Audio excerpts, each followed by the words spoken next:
कौशल इसके उल्टा होगा, यहाँ लिख देंगे कर्ण बटा लंब लिख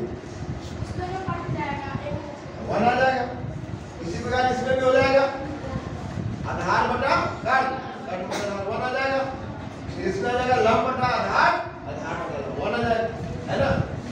तो लंब माने जो खड़ी रेखा, आधार माने जो खड़ी रेखा, और दोनों को खींच के रखे उसको कर्ण कहते हैं। कान को पकड़ के खींचा जाता है ना, खींचने पर क्या होता है, आनंद आता है। गुरु जब कान पकड़ के खींचते हैं तो बड़ा आनंद आता है, क्योंकि ध्यान बटा हुआ रहता है। हम कभी गप मारते रहते हैं, इधर उधर की बात सुनते हैं, और गुरु जी कान पर खींच देते हैं, हाँ गुरु जी आप पढ़ेगा पढ़ेगा, यही बात है। आप तो कान पकड़ के नहीं खींच रहे हैं, तो भी पढ़ रही हो, तुम लोग अच्छी बेटी है ना, बराबर।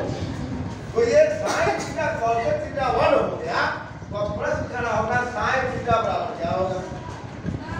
तो इसको इधर रखेंगे और इसके नीचे ही रखेंगे 1 बटा कॉसेक थीटा।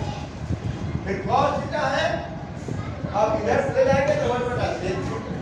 फिर यहाँ पर tan थीटा है, उधर जाएगा 1 बटा।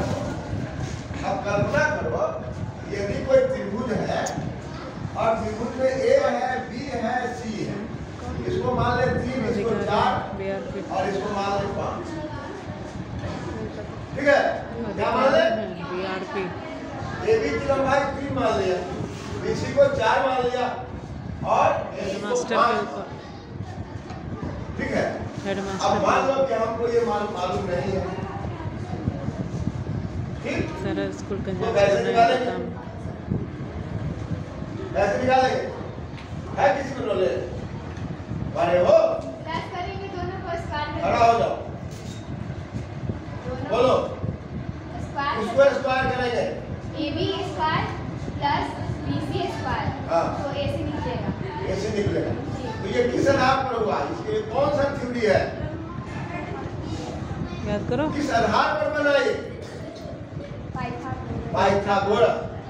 कौन थ्योरम है, क्या कहता है पाइथागोरस थ्योरम, बताओ क्या कहता है, पाइथागोरस थ्योरम क्या कहता है, वही जो बताई हो अभी, ठीक बोल रहे हो, प्लस BC वो तो सूत्र बन गया, उसका प्रमेय क्या है, थ्योरम क्या है, सिद्धांत क्या है, H स्क्वायर इज इक्वल नहीं उसको किसी त्रिभुज में, हाँ। है ना, दूसरी भुजा के वर्ग, है ना, अन्य दो भुजाओं के वर्ग के योग के बराबर होता है।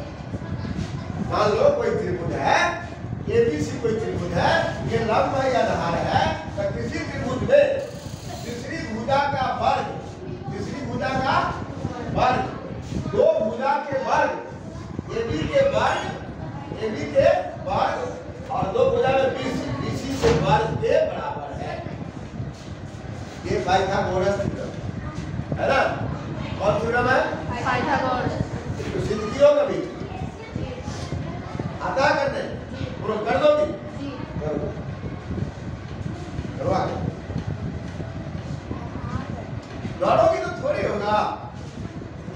आपको गुणवत्तापूर्ण शिक्षा लेनी है तो पढ़ना तो पड़ेगा, समझना तो पड़ेगा। बैठ गई, आप करो। मैंने कोई त्रिभुज रहेगा, उसमें लंब को हम यदि वर्ग कर दे, आधार को वर्ग कर दे और दोनों को जोड़ दे तो वर्ग के बराबर हो जाता है। यानी कि यहाँ पर हम 3 का स्क्वायर कर दे और यहाँ पर 4 का स्क्वायर कर दे, 3 या 9, 4 जब 16, 9 6 25, वर्ग कितना हो गया, 25 हुआ, कितना हो गया, 25 हुआ। तो अब यदि इसको हम स्क्वायर करेंगे तो ऐसे हो 5 का वर्ग हो गया, 25 रूट का करेंगे तब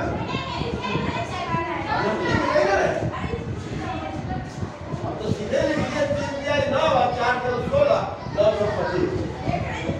अब यहाँ पर हम ऐसे लिखिए क्या क्या अब क्या होगा, तब 25 होता है, यहाँ पर फिर स्क्वायर होता है और रूट में ऐसे करेंगे, ये हो गया।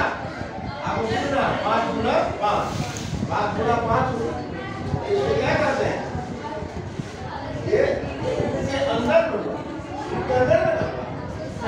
उसको भगा के जब आपको वर्गमूल आवाज़ करे सब बहुत वर्गमूल माने वर्ग का मूल ऐसे वर्ग अच्छा का बना मूल वर्गमूल तो वर्ग का मूल हो गया ये मान लीजिए कि आप यहाँ लिख रहे हैं 5 का स्क्वायर तो 5 गुना 5 सबको भगाओ वहाँ से इसका मूल क्या होगा आवाज़ करिए इसका मूल 5 लेकिन मैंने सीधा कर दिया कि 3 स्क्वायर तो 4 स्क्वायर बराबर कितना फिर क्या जाओ अच्छा तो 16 25 अब 25 के वर्ग करने पर जो वर्गमूल निकलेगा 5 हो गया 5 का स्क्वायर हो गया तो वही हो गया ये लंब का स्क्वायर और आधार का स्क्वायर को जोड़ दे तो वर्ग के बराबर यानी कि 5 का वर्ग हो गया यानी कि 25 हो गया यानी कि 9 2 16 बराबर 25 है ना वर्ग लिखने की जरूरत है समझ में आया लिखने की जरूरत है